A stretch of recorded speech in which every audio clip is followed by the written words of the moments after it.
pond boss, tell me. Never get that right. To make all my Lunker Lake dreams come true. Here we go, going live. Hello, everybody. Bob Luss, the Pond Boss, coming at you live from North Texas. Got a lot of things going on here the last few days, and holy cow, I'm kind of chasing my tail. They say that here a lot. I see Todd checking in there.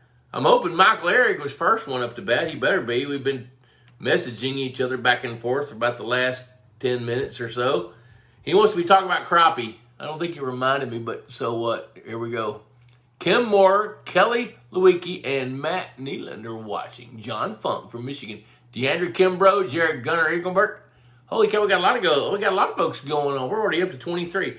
Hey, you know what? I thought I'd talk about some really interesting topics today. You're not, no, uh-oh. Where's that noise coming from?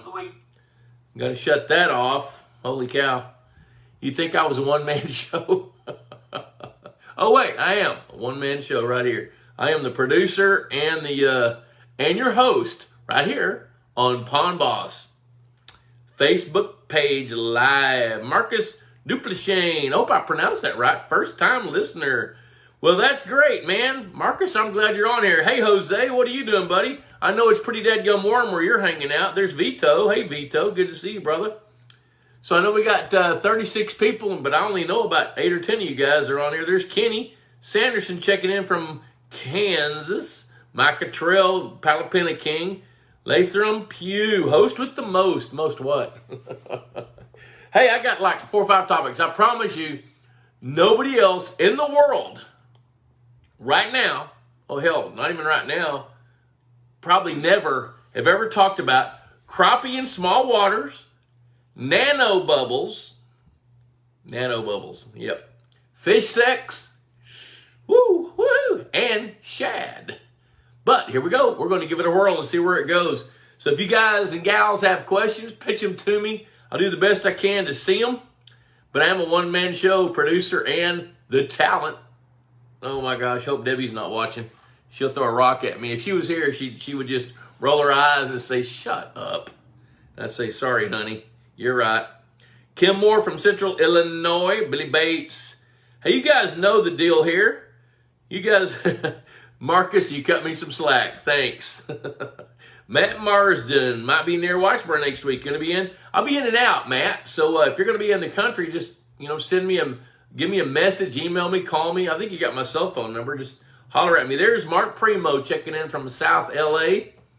Jeremy Duckworth, Danny Max checking in from San Antonio. There's Wayne Lancaster. Wayne's either in Georgetown or the Hithertons or somewhere, Hither and Yon somewhere, out there somewhere, I'm sure. Good to see you, folks. You guys know the drill. Now, for all you new viewers, if you will, click like, type in hashtag Pond Boss Magazine, and share this video to your timeline. You'll be eligible for a drawing for a Pond Boss hat. There it is. Quality stuff right there, I'm telling you. You can wear it backwards, frontwards. If you're old as me, you never wear it backwards.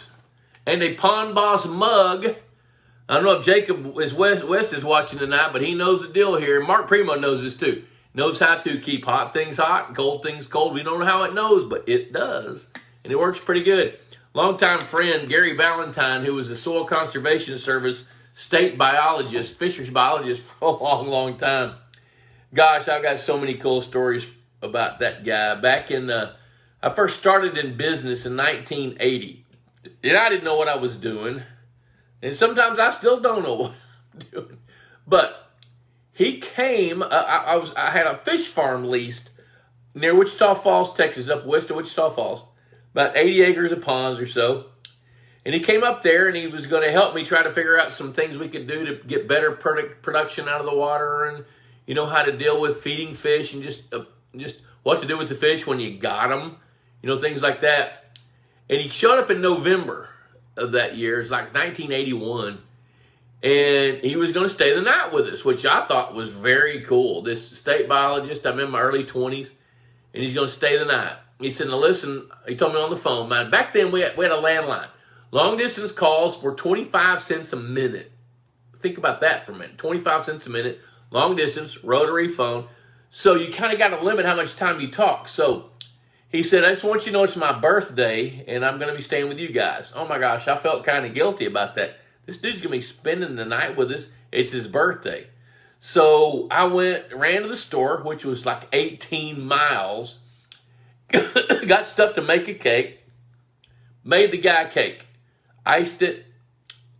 He shows up. We have a birthday party. You know, we spend the next day, half the day with him, you know, teaching us stuff. And fast forward about 7 or 8 years, and I'm going to an American Fisheries Society meeting in January, right up here at Lake Texoma, actually, at Tanglewood Club. And he shows up. It's January. He says, hey, we need to hang out tonight. And I said, yeah, sure, that'd be great. He said, it's my birthday. I said, wait, what do you mean it's your birthday? He said, oh, yeah, my birthday's like January 25th or something. I said, dude, like 10 years ago, we had a birthday party for you at my place in November. How many birthdays you got? He just started laughing. He says, oh, I just did that to mess with you, but it's a great party. Well, I love Gary Valentine, and he sent me a little message, and he was calling me out on this mug. He was wanting to know, will it keep my coffee hot for an hour? Well, Valentine's got to be in his late 70s. I'm not sure he'll live long enough for the coffee to get cold, but we sent him a mug, so we'll see. All right, here we go. Let's see here. I do want to talk about these different topics, but I do kind of want to go down here and read and see what you guys are telling me. Let's see here. Holy cow, I'm already behind. Brian Lee Baker, good to see you. Okay, Wayne's out there. Wayne's getting ready to retire. Well, hey, you know what? Wayne, holler at me when you come back into town. Let's just catch up for a few minutes. Chuck Brinkman checking in from Missouri. Okay, let's talk about crappie in small waters. Now, this came from Michael Ehrig. He better be on here. So Michael's question to me was, what about crappie in small waters? Well, I'm going to tell you, I just got through, I just finished writing up and editing the next issue of Pond Boss Magazine, which, by the way, $35 a year for you folks. If you don't know about, you new folks, if you don't know about Pond Boss Magazine, this is the economy that fuels the business of Pond Boss and allows me to do shows like this. You know, so I don't mind getting paid a little bit. I don't mind sharing a lot. But if you don't mind paying $35 a year, I promise you're going to get some nuggets out of this little magazine right here. Now, I want to put it in the perspective like this. $35 a year, cheaper than a Friday night date. And this lasts a year, and the date's gone, like after 3 hours or something, right? So, anyway, I just finished, and in Pond Boss, I have this little column called Ask the Boss, which is basically letters to the editor. And so, I got a bunch of questions about fish. There were 3 questions about crappie, and then I got a message from Michael Ehrig from up in Iowa about crappie. So, I'm gonna tell you some things about crappie. Here's the way I want to. Here's what I'm thinking about. If you're watching this, you got a pond, but if you want to grow better fish, if you want to manage plants, if you want to keep your water happy, that's kind of my deal. Happy water, gotta have happy water. If you don't have happy water, nothing's gonna grow in it like you want. But talking about crappie are top-end predator fish, limited by their mouth size. Now, where they thrive. They're warm water fish. Now, where they thrive, especially in southern states, they're typically the first fish to spawn. Now, in Iowa, they won't be. Yellow perch will be the first fish to spawn in small waters in the Midwest and the northern tier of states. But in the South, crappie are top-end predators limited by their mouth size. You know, a crappie that's 10 or 12 inches long is going to have a mouth about that big. So it can only eat other fish that'll fit right there in that little hole of its mouth. You know, so when you're thinking about crappie and you're thinking about what they eat and you're thinking about how they grow, there's a couple of things that cause a kink in your ability to manage crappie. Now, I have yet to meet a human that calls me and says, I want crappie. They're thinking about that fish is going to bend the rod down, you know, make them grit their teeth as they're reeling it in. No. Crappie, that's not it. They're called paper mouths. because you can jerk their lips off if you set the hook too hard. People that want crappie want something to eat. That's it. Bottom line, they want something they can eat. So, when you're trying to manage crappie in small waters, there's several things you got to understand. One thing is they're inconsistent spawners, because they will only spawn within a certain window of temperatures, and that's about a 6 or 8 degree window. If they're outside that window, whether it's too warm or too cool, they're not going to spawn. A couple of years ago here, we had back-to-back cold fronts every Thursday for 4 weeks. The crappie would come up stage, be ready to spawn on a Tuesday. The front would hit either Thursday or Friday. Temperature would drop 4 or 5 degrees. They're gone. In that year, we skipped a spawn. So, number one, they're inconsistent spawners. They're not predictable. Number two, they spawn first with other warm water fish. Largemouth bass, bluegill, red ear sunfish, channel catfish, threadfin shad, even gizzard shad. They spawn in all the minnow species. They spawn before them. The only ones that spawn before crappie will be northern fish like the pike species as well as yellow perch. All the other fish spawn after crappie do. So here's what happens. Crappie have their babies, and they either have a giant spawn or they don't. And there's very rarely anything in between the two. And so when they have a very successful spawn, then you get typically higher survival rates of baby crappie that are coming onto the nest of other fish and eating those babies. So they inhibit the spawns of the next species of fish that spawn after them. So where it gets a little complicated is in small waters, they have a tendency to be cyclical. So they'll spawn 1 year, skip a year, spawn 2 years, skip 3 years. Then spawn 2 years, skip 1, spawn 5. You know, so now here we're 5, 15, 2018, 13, 6 years down the road.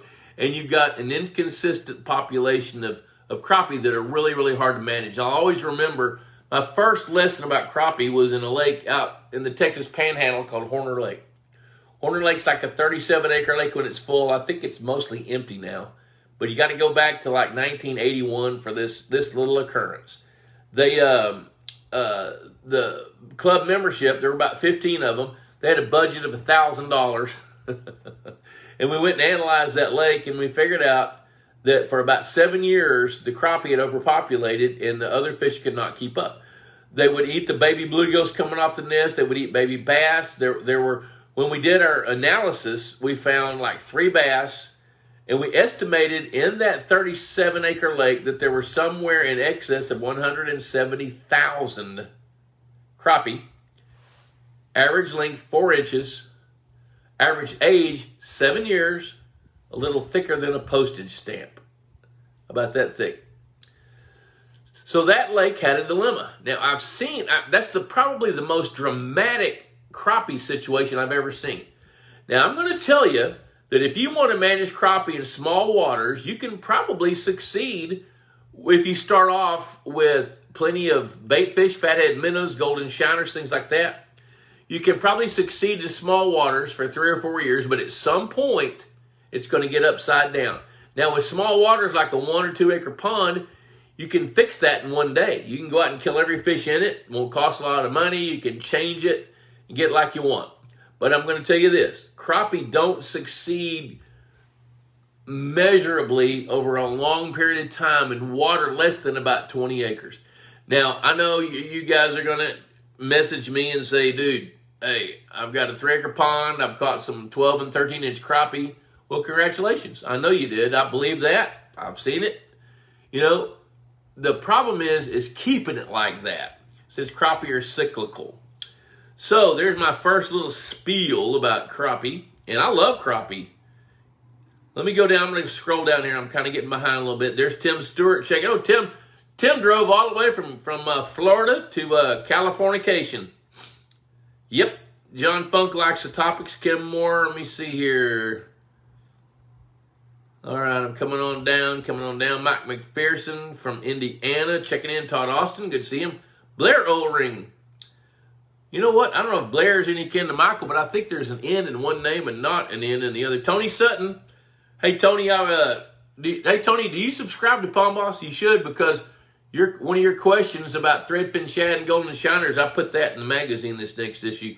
So if you haven't, subscribe. $35. I will clean a crappie over a bluegill anyway. As far as the fight, it's catching big bluegills. Yeah, there we go, Michael. Billy Bates, I'd never throw a crappie back in my own pond. Never, ever, ever. Tony Sutton, what kind of crawfish should I stock? How many per acre is supplemental foraging win? Tony, you are near Interstate 40, north of Interstate 40, east of Oklahoma City. We've become friends, dude. I remember that. So I'm going to tell you where you are. I'm going to tell everybody this.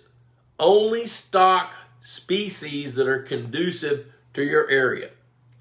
Now, it just so happens Tony's in an area where red swamp crawfish will do fine, but you're kind of on a ridge, a climate ridge, where white crappie and some, white crawfish, and there's some native species that are north of Interstate 40 that are really, really fun, that aren't burrowers. They live in the grass.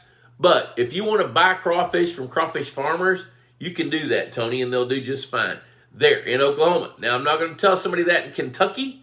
I'm not going to tell you that in Nebraska or Kansas. Native species of crawfish in your area, if you want crawfish, stock the native species. There's good reasons for that. Bucket biology, where you go buy something at a bait shop, go throw it in a pond, that ain't good. That doesn't help you. But in this case, red swamp crawfish, you're close enough to their native area that you can do that and not hurt anything. Okay, let's see here. Mike McPherson, I'm feeding Aquamax 500 to my bluegill and redder, sunfish, catfish, bass to be added next spring. Is the 500 a good feed for all, or do I need to switch to game fish chow? Don't switch to game fish chow. All right, let me tell you the difference. Game fish chow is a grain-based fish food with 9 different particle sizes. It's designed for fish like tilapia or channel catfish will do fine on it. And it's a good supplemental feed for bluegills. But if you really want to grow some bigger fish, you need to feed that Aquamax lineup of feed, because that's fish meal-based fish food. The game fish chow is designed as a supplement, where the Aquamax sport fish products are designed more to grow bigger fish and grow more pounds per unit of water. So there we go. All right, Jeff Thompson says, homework from last week, alkalinity was 30 parts per million, water temperature is 51 degrees. When should I check it again, and will the parts per million increase with warmer water? That's a great question. I love that, Jeff Thompson. You get the gold star. I've got the red solo cup. Nectar. Okay, so Jeff, here's your answer. Alkalinity is influenced. This is a good question. I'm going to give you the best answer I can think of. Alkalinity is influenced by minerals that dissolve in the water, basically calcium carbonate, lime. So when lime dissolves into the water, the alkalinity goes up. Well, what happens is calcium carbonate, or lime, is a huge building block for a bunch of different species of plants and all fish. Fish can't grow their bones. Their little eye sockets won't grow if they don't have alkalinity. And they got to get it from their food source, and their food source gleans it from the water. So if you can imagine this, 30 parts per million alkalinity is borderline low. But it's still enough that you should be able to get some primary productivity from plankton. Because the plankton not only need food, but they got to have these minerals to create their cellular structures. Gosh, that sounds really good, Lusk. Where'd you get that? I don't know. I just found it on the floor. So what happens is that as the water warms up, it gets up into the mid-50s to the upper 50s, Jeff Thompson, more life is going to consume more alkalinity. So in theory, your alkalinity is going to go down. So I would really consider adding some lime. Here's where I'm going. Add some lime and do it now. Do it between now and the end of February. You know, because if you can get that alkalinity up above 40 and get it somewhere around, I mean, it doesn't need to be above about 150, then you're going to have all the building blocks that you need to create the plankton that's going to create the base of the food chain, that's going to feed the creatures, the little plankton, zooplankton, amoebas, parameciums, and all that stuff that feed the little bitty fish, that feed the little bitty insects, that feed the bigger fish, that feed the bigger fish, and so on up the food chain. So the bottom line is your parts per million of alkalinity will not, they should not increase in warmer water. It should actually go down as whatever's in there uses it. Now the other mission, or consumes it, the other mission for alkalinity is that's your rolades. You know, that's the tums. That's the pond's ability. That's what the pond uses to absorb acid. Because what happens when when the plankton starts to grow, it's going to be mostly phytoplankton, which is plants. It's going to consume what it needs to eat, and it's going to absorb that alkalinity, calcium carbonate, and it's going to create that community of plankton, which causes the water to turn green. So what's going to happen as the temperature goes up and the alkalinity goes down, then your plankton production is going to drop a little bit. And then when that plankton photosynthesizes, it's going to be consuming carbon dioxide, giving off oxygen. Then when the sun goes down, the reverse happens. It's going to consume oxygen and create and produce carbon dioxide.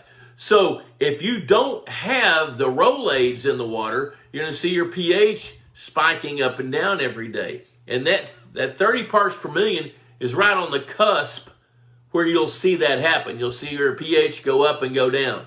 Good gosh. I don't have a PhD, but I just gave myself one over that little discussion. Thanks for that question. That was pretty fun. All right, let's see here. Mark Gazda got it. Hashtag Pond Boss Magazine. Let's see. Tom Davis checking in from Ohio. Kelly Lewicki. I have a large pool filter pump that I'm going to add a venturi to make one of these things. Okay. You know what? I'm not going to look at your video right now, but I'll take your word for it. Let's see here. Dave Weber, you just hit 66 people tuned in. Highest I've ever seen. What's the record? I don't watch that, but I've seen like 88 before at one time. So, but I don't know. I know that depending on the topic, when I go back and look, 2 or 3 weeks down the road, then that all changes. Plus, when you guys share this video to your timeline, that really influences the number of people that are going to watch this show. All right, Dave Weber, good call. Michael Eric, let's see here. How many pounds of fathead minnows should you stock per acre in a new pond? Depends on your goals. I'm going to tell you this, at least 5 pounds of fathead minnows per acre. Now, those of you that watch this show regularly know what I'm fixing to tell you. Matter of fact, one of you guys tell me. Oh yeah, wait, hold it. You got to know the different species of your fish. You need to know their purposes. I hear people complain about grass carp all the time. You can't blame a fish for doing what it does. Blame the people that didn't use the fish right. Fathead minnows, they really only have two jobs in pond management. Job number 1 is to create the food chain for the first year to 2 years of primary growth of predator fish. Whether it's largemouth bass, smallmouth bass, whatever your predator fish are, fathead minnows do that. The other thing is, the second job fathead minnows have is to create an ongoing food chain for like a catfish pond. But once they've done their job and they're out, you don't need to add any more. But the question is, how many do you stock? Minimum of 5 pounds per acre. Then depending on your timeline, your time frame, what your goals are, I've seen guys stock up to 50 pounds per acre. But those guys don't buy green bananas because they don't want to wait for them to get ripe. All right, let's see. Steve Hawkins have a 0.12 acre pond with smallmouth bass. Never caught any bluegill in 5 years. Ooh, that's a good thing. He must be in the northern part of the country. Can I stock bluegills, perch, and catfish? What homework do I need to do? I'll tell you what not to do. Don't stock any bluegills in a smallmouth pond.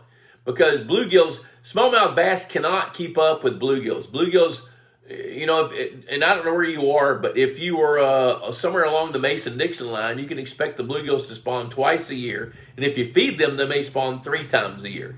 If you're in the northern tier of states, they're going to spawn once a year, maybe twice a year. And when they do that, they've only got like a 2.5 month window where they grow like crazy.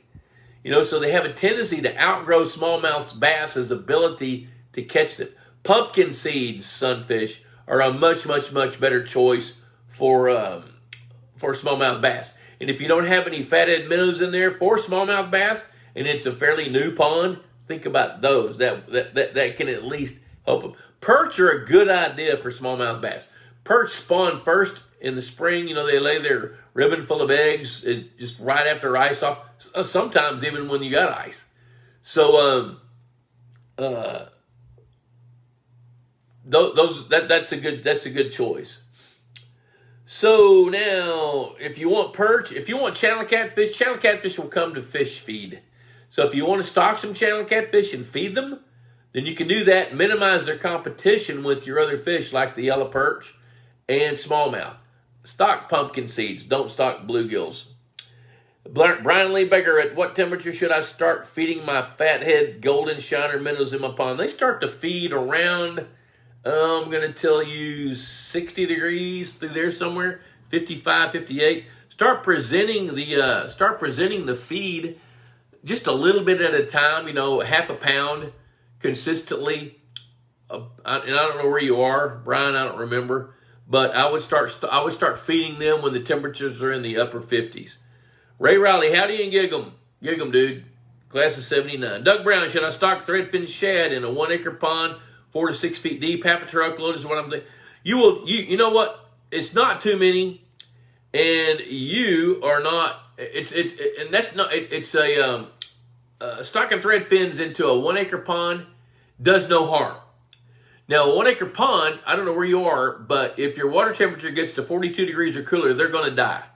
But, half a truckload for what you get, that's not a bad call. That's a pretty good call. 1 acre is a little bit small, but still, I'm going to tell you, if you don't mind writing the check, do it.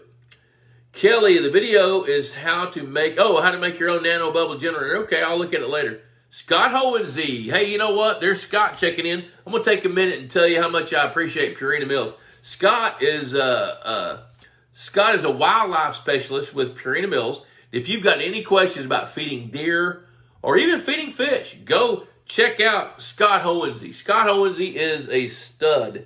He is one of the go-to guys with Purina Mills. I've worked with him. Good gosh, Scott, you and I probably go back 10 years or so. But I just got to tell you, I really appreciate Purina helping sponsor this show, along with Texas Hunter and Easy Docks of Texas.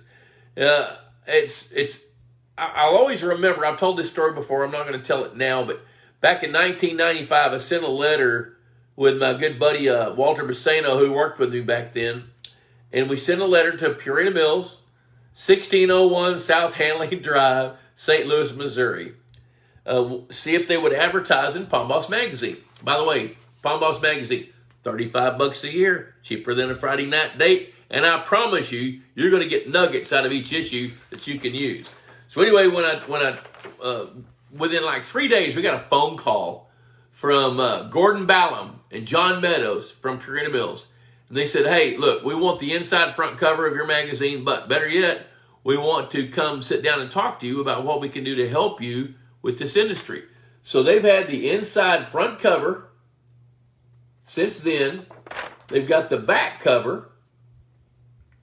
And one of the things I love about Purina Mills is they have done the research at the farm up at Gray Summit, Missouri, to create some of the very best fish foods for our industry.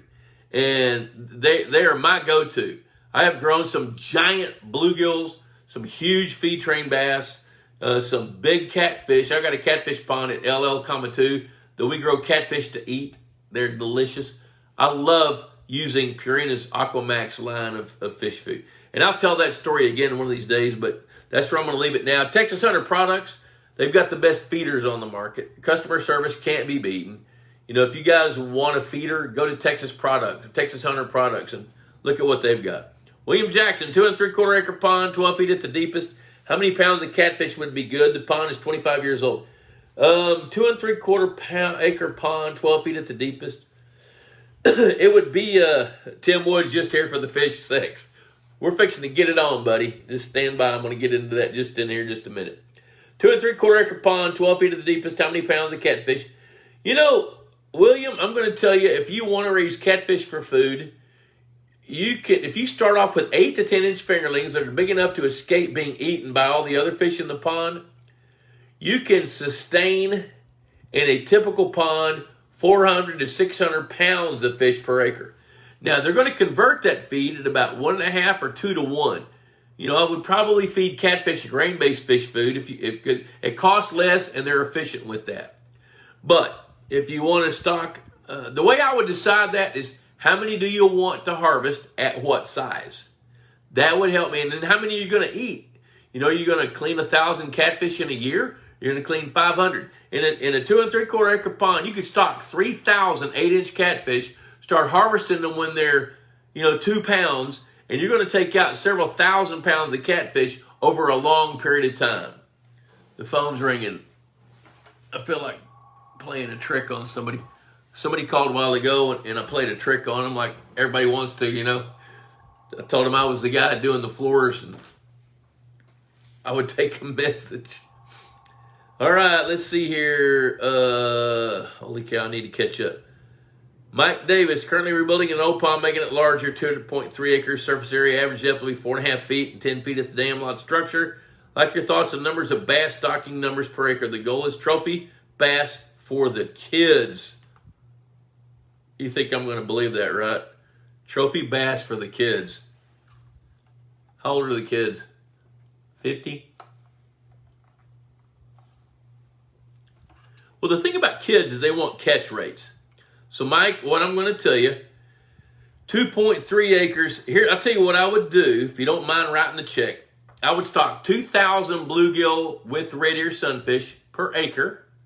I would stock about 20 pounds of fathead minnows per acre. And I'm assuming this is a brand new renovated pond starting over.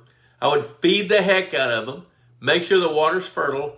Then I would stock 500 bass at 2 inches. Now, out of those 500 bass, 250 of them are girls. So 250 are boys, and since you mentioned the word trophy bass, those boys don't count. And what you'll see out of the 250 that are girls, there'll be about 40 or 50 of those that will grow so fast it'll make your head spin. Those are your trophies. So of that 500 fish, there'll be about 25 to 50 of them that would actually have the propensity, if they get the opportunity with enough food, to truly become trophies. And what that does is after about 18 months, you're starting to catch some and compare growth rates. By the end of 2 years, you're seeing those biggest, best of the best differentiate themselves. But by that time, you're culling fish. And those kids need to be catching some of those little males and underperforming females, which means you're going to have to pay attention to the science. You have to pay attention to growth rates. You're going to have to monitor that pond. That's my answer for the moment.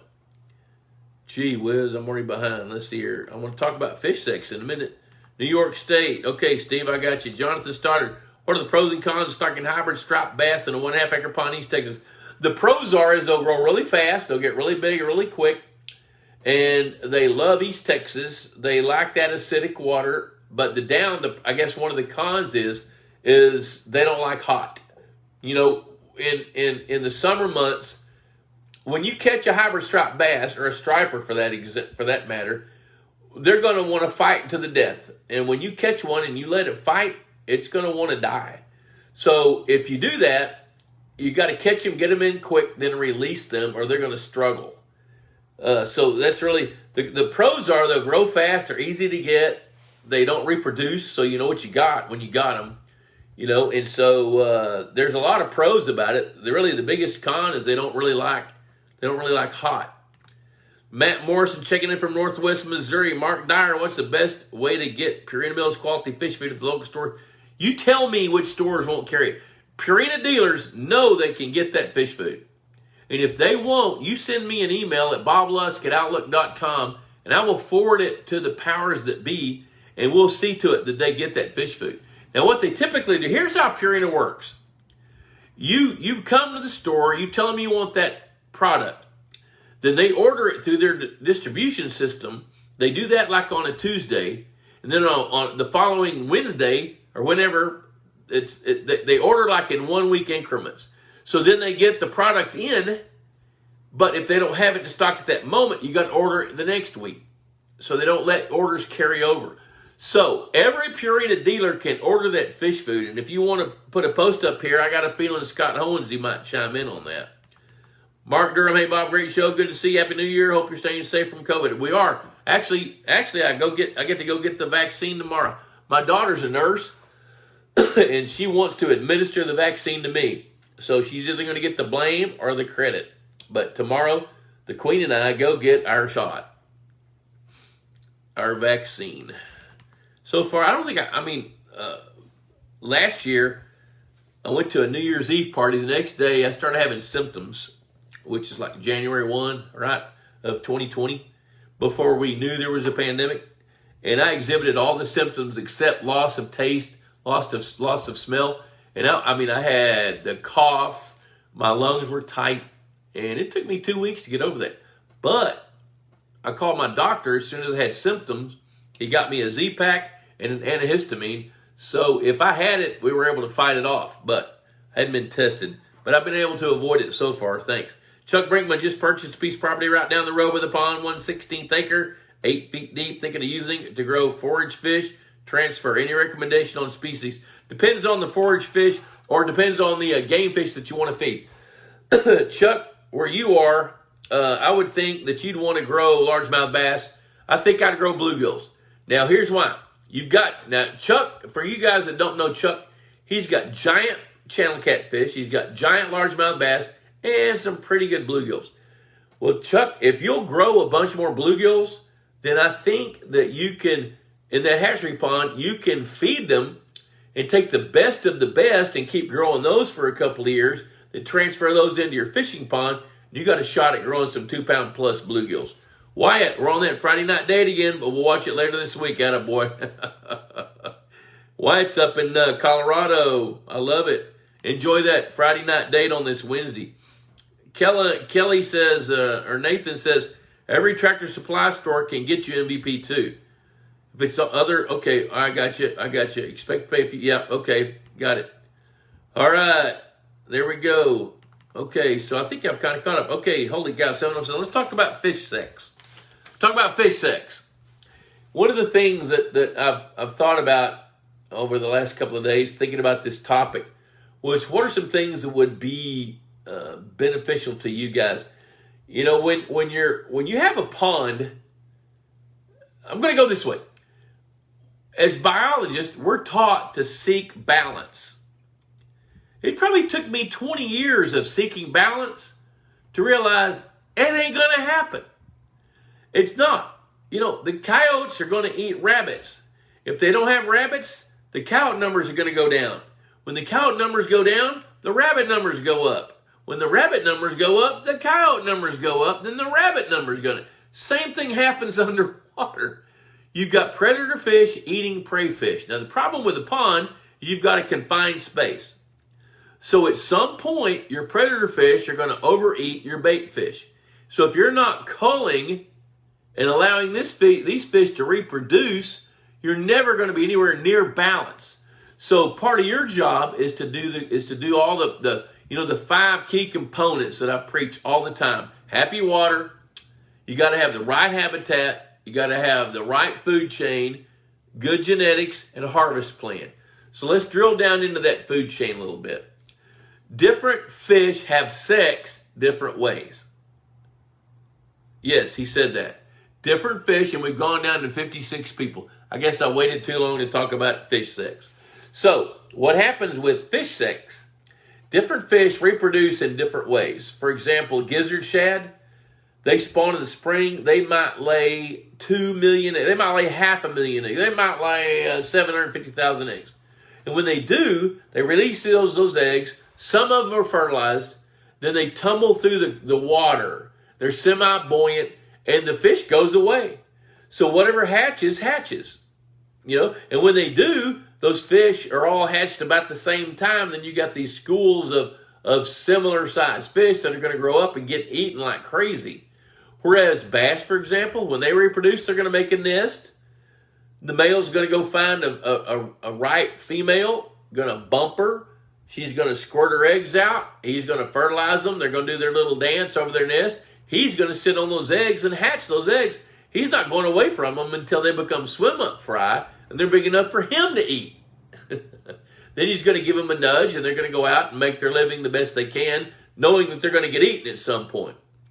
You know, channel catfish, they spawn last every year in the warm water ponds. They're only going to spawn where they have a cavity. They got to have a place to hide. If they can't hide, they're not going to lay their eggs. I've watched channel catfish that don't have a place to lay their eggs.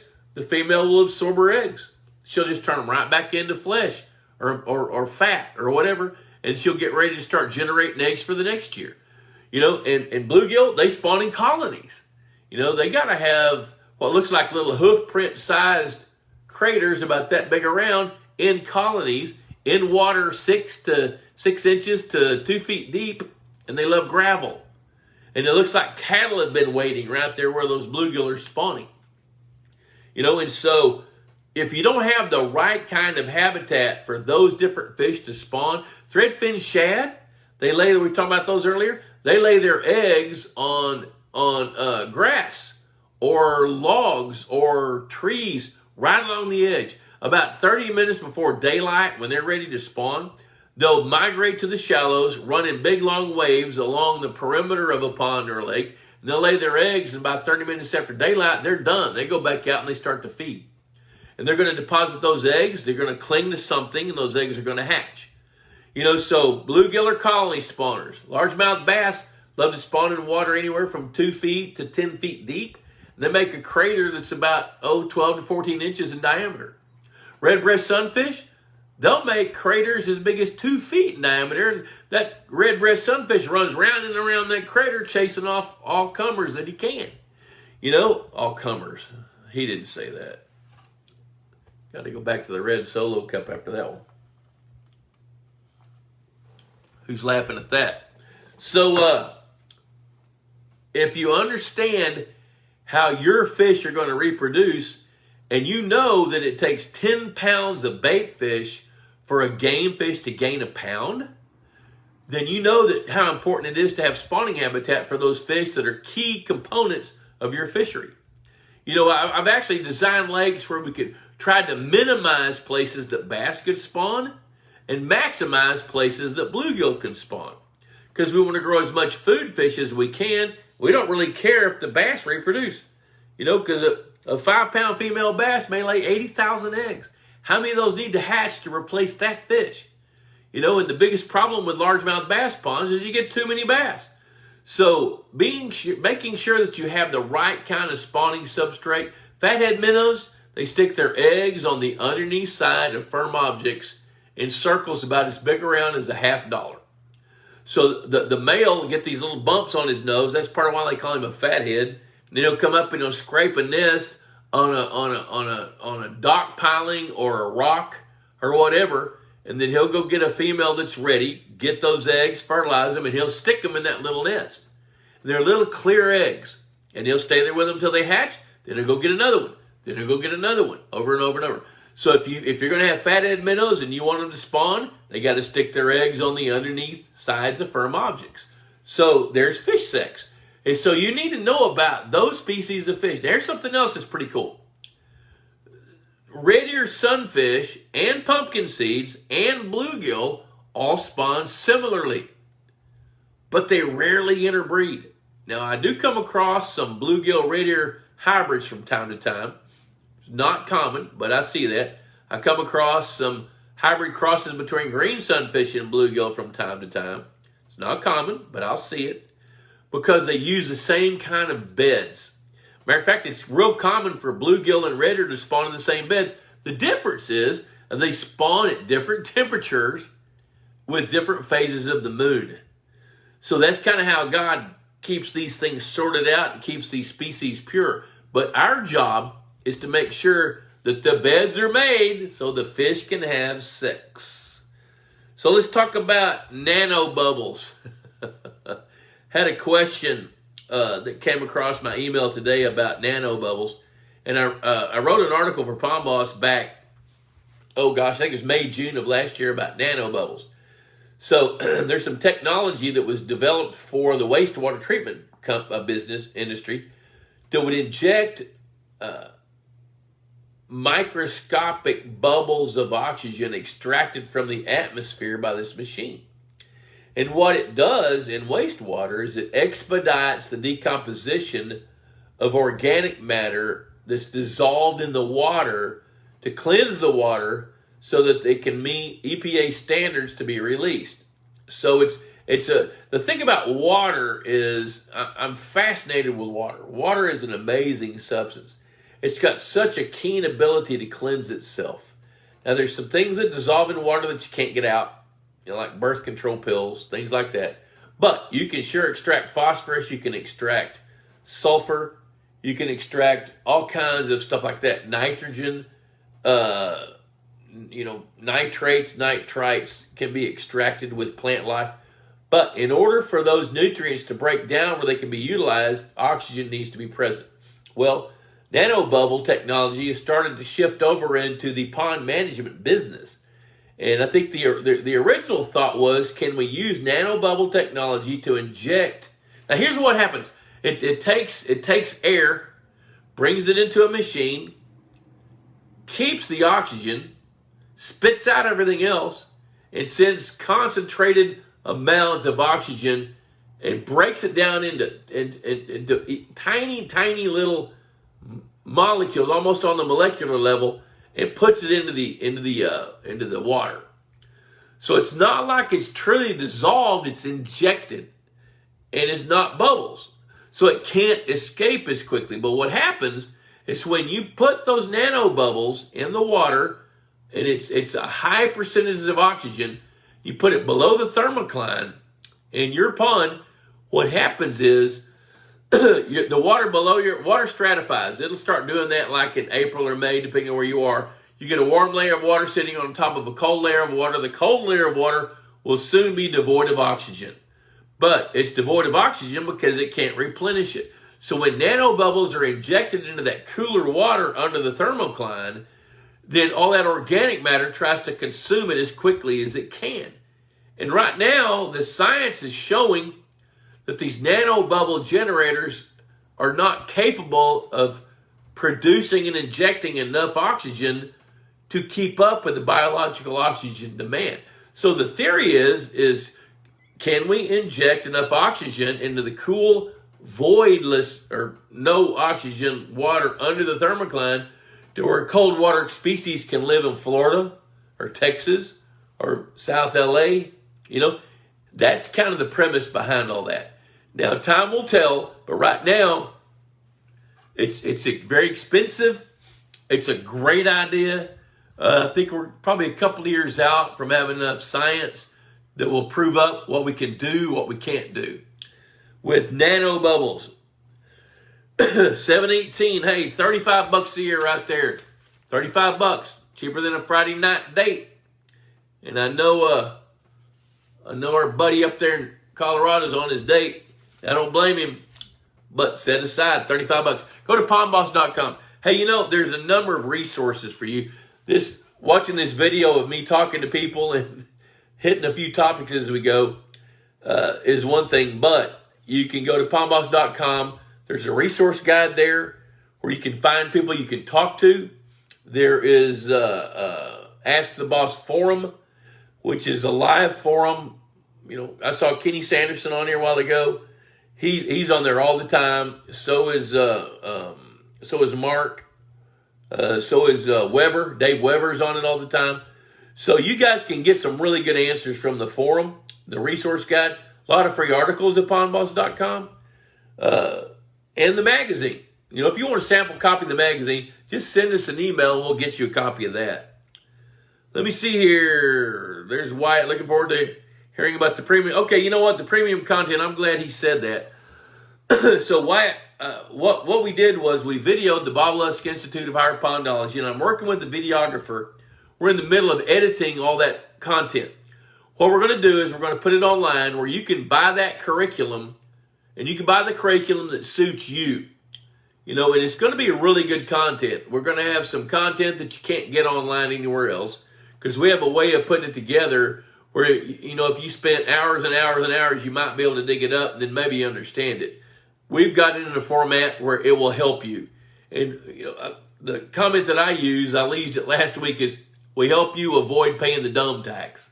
And I say that phrase affectionately, but when somebody buys a piece of land for the first time, you're going to make mistakes because you just don't know what you don't know. So this premium content from the Institute of Higher Pondology is going to help you not pay so much dumb tax. So I can't announce it yet because I don't know when it's going to be, but we're in the middle of working on that. So I'll get to it. Talk about shad for a minute. I think there's a lot of confusion about shad. The questions I've been getting in the last 10 days, I've gotten like 4 or 5 questions. One question, Tony asked if he could stock threadfin shad north of Interstate 40, east of Oklahoma City. Well, excuse me. So the problem with that is that threadfin shad die at 42 degrees. Threadfin shad are pure filter feeders. Everything that they eat, they glean from the water. So they don't thrive in clear water. They're going to die at 42 degrees. They need fertility. They lay their eggs on grassy substrate around the perimeter of a pond. They really need to be stocked in ponds 3 acres or bigger. Somebody asked earlier if a 1 acre pond will work. Yeah, it will. You know, if you don't mind spending the money, give it a try. But they work better in ponds 3 acres or bigger. Get a threadfin shad are a good choice. Don't get any bigger than 6-7 inches long. Their average lifespan is 18 months. They're prolific. They'll spawn 3 or 4 times a year. You know, so you have a rolling spawn that starts in the spring, goes all the way through summer, and you'll see a variety of sizes of schools of shad in the heat of the summer. Now, gizzard shad, on the other hand, gizzard shad can grow to be 2 pounds. They, like I mentioned earlier, they lay their eggs in the spring, and they might lay 250,000 to 2 million eggs. I've seen gizzard shad as big as 2 pounds, 8 inches tall. This tall, that long. Chunky little shad. They're bottom feeders. They call them gizzard shad because, drumroll please, they have a gizzard. So their bottom is the mouth is under their face. They have the mouth at the bottom. They're bottom feeders. So they go through the mud. They're sifting through mud and muck and junk, and they're eating what other fish have already eaten. They're pulling larval worms and stuff out of the mud, and that's how they make a living. Now, they're outstanding protein sources for bass. The problem is with gizzard shad is they grow so fast, if you don't have enough big bass to keep their numbers in check, gizzard shad have a tendency to overpopulate based on their size. And when they do that, they give off a pheromone that regulates their reproduction. And we don't want that. So don't confuse threadfin shad with gizzard shad. Gizzard shad serve a purpose in trophy bass lakes. I use gizzard shad. I'll tell you this.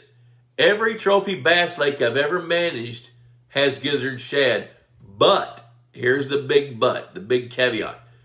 I don't allow them to be stocked in a pond until I know that 25% of the biomass is at least 3.5 pounds or bigger.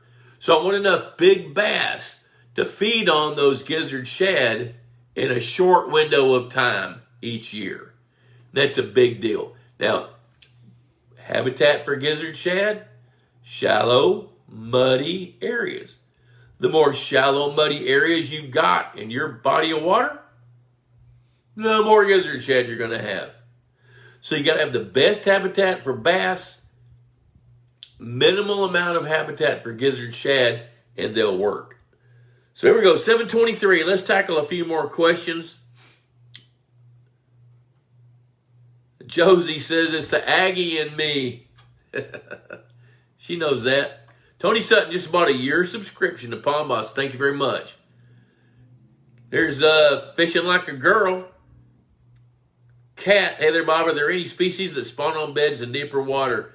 I was on a lake a few months ago, and I swear I was marking beds in 10 to 17 feet.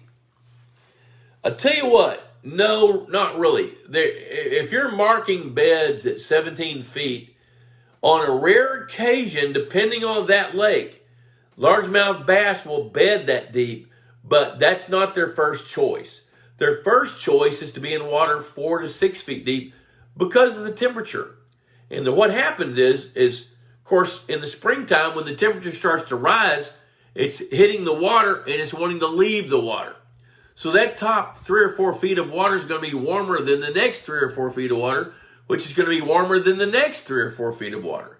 So it's not typical for fish to be spawning in water that deep. There's Tory Rhodes. He's looked into Nano Bubbles a few times. It's just not affordable. Yep, that's it. Nano Bubbles right now, Tory. The Moliere systems are like $10,000 to $12,000. So, and you know, it's more than an experiment, depending on the pond. But you really gotta want to do it to spend that much money, you know. And I think as time goes on, the price will come down a little bit because they're still in the R&D phase. When you're in the R&D phase, it's like Tesla. If you wanted to buy a Tesla car 10 years ago, what are you going to pay for it compared to what it is now, compared to what it's going to be in 5 years? You know, so once they get the kinks ironed out, I think it'll change. Let's see here. 2 thumbs up on Nano not covered. Nano does not cover BOD. Matt Rail, would you please put a link on this that the listeners can tap quickly to get us? You know, I'll try to do that, Matt. I'll have to do it after the show. I can sure do that. And you can go to pondboss.com, and there's several buttons where you can click on subscription. Oh, there it is right there. Holy cow, Vito did it. Way to go, Vito. Sweet. Thanks, Vito. Let's see here. Brian Epting got his magazine yesterday. Nice. Doug Brown, best forage for hybrid striped bass, using Aquamax bluegill fathead minnows as main forage in my program. I would look at Threadfin Shad, Doug. I'm embarrassed, but I don't remember where you are. Kendall Brown did. I missed the crappie talk. Yes, you did. That was the first one up to bat. You can go back and listen to it later. What kind of nectar is in the solo cup? Let's see. I've got Dr. Pepper 10 and vodka. I think that's the nectar today. It's okay. I mean, it's what I had, you know. So Vito put that up. Good job, Vito. Thank you for doing that. Let's see here. Make sure I didn't miss anything here. So there's a link for the subscription. Mike Cook. Hey, man. Howard Dittrich. Hashtag Palm Boss Magazine. You know what? We're at 7:27. I think I'm going to wrap it up. I think I covered everybody. Okay, let's see here. Wait. Mark Dyer says, so I can get a Tractor Supply to carry Aquamax if I request it from them instead of the low-grade brand they have. We just moved to a house on the lake. Yeah, you know what? I think you probably can, Mark. Ask him about it. And if not, send me an email and I'll help you. I'll connect you up with the Perini guys, and they will teach those dealers how to get that fish food. You know, that's been one of the little headaches we've had to deal with is all the dealers are independent business people. And even though they're dealers, they still carry a variety of brands of feed, which includes fish food. You know, so trying to get them on board sometimes is hard. So we have push marketing and pull marketing. And sometimes it's up to you to go to that dealer and say, hey, we want you to carry this product. We don't want to buy that other one. We want to buy this one. You know, so that's one of the little catch-22s that we've got to do to help make sure we've got the fish foods that we want. You know what? I think I'm going to start wrapping up a little bit. Looks like we got a new comment. Let me see what it is down here. Dan Reasoner, great show. Thanks. You know, I love this. It's so much fun. And it's fun sharing this with you guys. You guys energize me with your questions. I think it's really fun. You know, and I'm in my 42nd year. And shame on me if I don't share this stuff with you guys. You know, there's somewhere between 4.5 and 6.5 million private ponds and lakes in the nation. And even in my best years, if I got to 200 ponds in a year, that's a lot. That still leaves 4.5 to 6.5 million ponds. It's up to you guys to help figure that out and be the stewards that you are. There's Clark Cole. I saw Clark a little earlier. I don't know if I said howdy to you or not, but Clark Cole, I love Clark. Need to see him one of these days. Hey, Clark, you're going to love this. We're sniffing around Pecan Plantation to see about buying a place. Now, there's no inventory, but we kind of like it there. So we're going to talk one of these days. Mountain Fish and our co-op will order it, but they won't stock it. That's kind of a common dilemma. They won't stock it because it's expensive, but they'll order it for you. So if you need fish food, let your dealer know a couple of weeks in advance before you need it so they can order it and get it to you. So I'm going to wrap it up. Hey, it's Wednesday. I really appreciate you guys watching this show. I love hanging out with you guys and gals. It's so much fun. And if you have questions, throw them at me. Be sure to subscribe to Pond Boss, the economy of this thing, so we can keep it going. So I'm going to cut you loose. So until next Wednesday, I'm going to tell you adios. Thanks for watching.